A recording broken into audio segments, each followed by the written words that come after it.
Welcome everybody to Dear Gamers. We are three gaming professionals who want to use our gaming knowledge and prowess for good. And if you want to see your question answered on the next episode, well, leave a comment on this video or find us on our Discord. All of the links are going to be below. Hey, I'm Carolyn Page. I love strategy games and open world RPGs and love to give advice about relationships and sex stuff. I'm Emma Fife. I love story games, including JRPGs, visual novels, anything with a social simulation, and I love to give advice about any kind of relationships that are not of the romantic variety because our society places too much value on romance and not enough on other types of love. Aw. I'm Jimmy Wong. I love adventure games, first-person narratives. I'm married and I've been seeing a therapist for 2 years, so I'm ready to give advice about anything I've talked to my therapist about. Okay, bye. There will be a lot of therapy talking on my end as well. Our first question comes to us from Taybay69, and it has to do with making new gaming friends. My primary gaming buddies are one guy I've been playing with for 25 plus years and another guy I've been playing with for 10 plus years. We all have thousands and thousands of hours playing together. As such, I have a hard time making new gaming friends. How do I make gaming friends? But really, I just struggle to connect with other people while playing games, especially when they don't play games for the same reasons I do. Oh. Well, I think that the first step would be to play a game online that speaks to the kind of gamer that you are. I have a lot of friends that are really into Final Fantasy XIV right now. There's a big community there that just kind of like spend their time exploring the world and hanging out. And then like as they build up their bonds together, then they kind of transition into tackling some other aspects of the game. So I think that it starts with finding a game that just like totally resonates true to who you are. That's nice advice. I'd say this, you've been playing with these people for 25 and 10 plus years. You know, maybe they're interested in finding some gaming buddies as well. You are a group of three. You know, a group of three becomes a group of five in a lot of games. So find games that maybe you need to fill in those other slots and just ask around. Just keep reaching out, but I'm sure you'll find someone. And I would say join a Discord. Find the Discord, find the subreddit of a game that you absolutely love. You can find like-minded people who are playing for the same reasons as you. And then who knows, maybe that blossoming, text chain can turn into a real gaming friendship. Dare I say a relationship? Oh! Seek out communities that are like-minded. Discord is your friend, and the internet isn't always a terrible place. Moving on, our next question is about MMOs versus relationships. This is from Lonely and Grinding. How do you balance the MMO grind with a love life? At one point, I thought gear is forever. Relationships? Maybe not. TLDR, I quit WoW and now I miss it.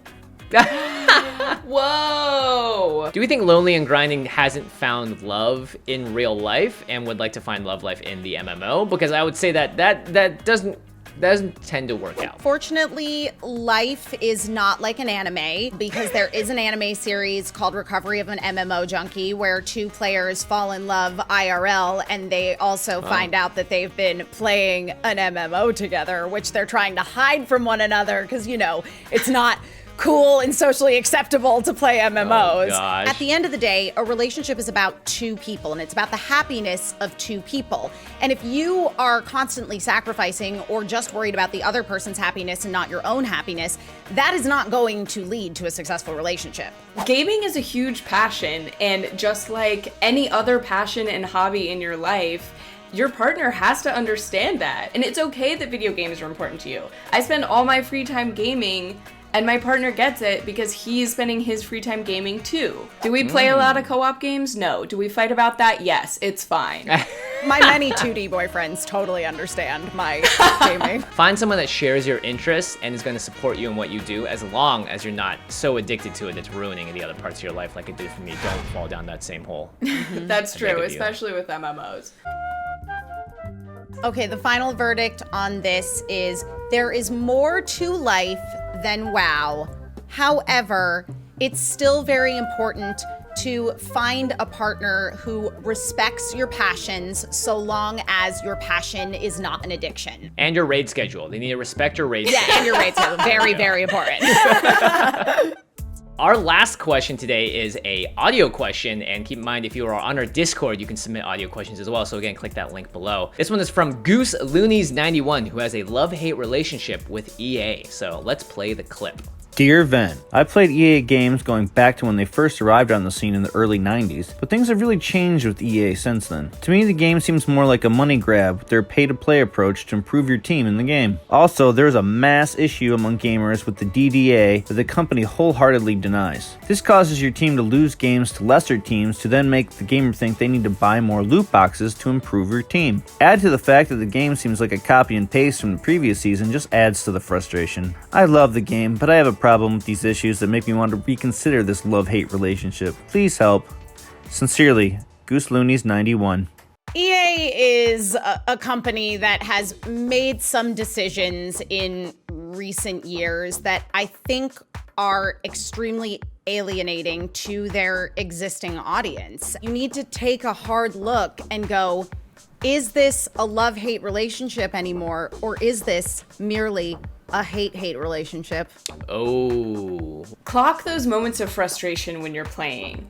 If something is causing you more agitation than it's causing you joy and fun, get rid of it. It's really hard, but not every game franchise is going to last forever. Just because you've been playing Madden for, over a decade doesn't mean that it's the same game that it was when you fell in love with it. And there's maybe another game out there that you would love that wouldn't frustrate you. Yeah, I think it's really problematic that EA single-handedly has such control over every single major sports franchise. That to me seems, well, kind of like a monopoly. So I'm with you here. My relationship with EA is definitely more on the hate side, especially after they did what they did to my precious Star Wars franchise. The only EA title that I play is Sims 4, and does it take some money? Yes. Do I get enjoyment out of it? Yes. But if an NFL linebacker enters your Sims home and just trashes the place and says, you should have bought a better fence, otherwise our titles can't help but invade your game, would that make you happy? No, I would quit playing. I would probably yeet my computer into the next room. Oh.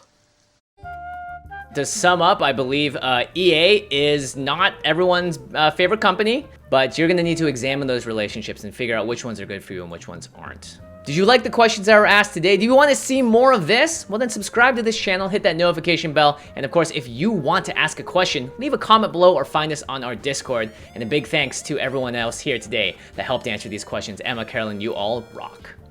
Bye, everyone. Bye. Bye-bye.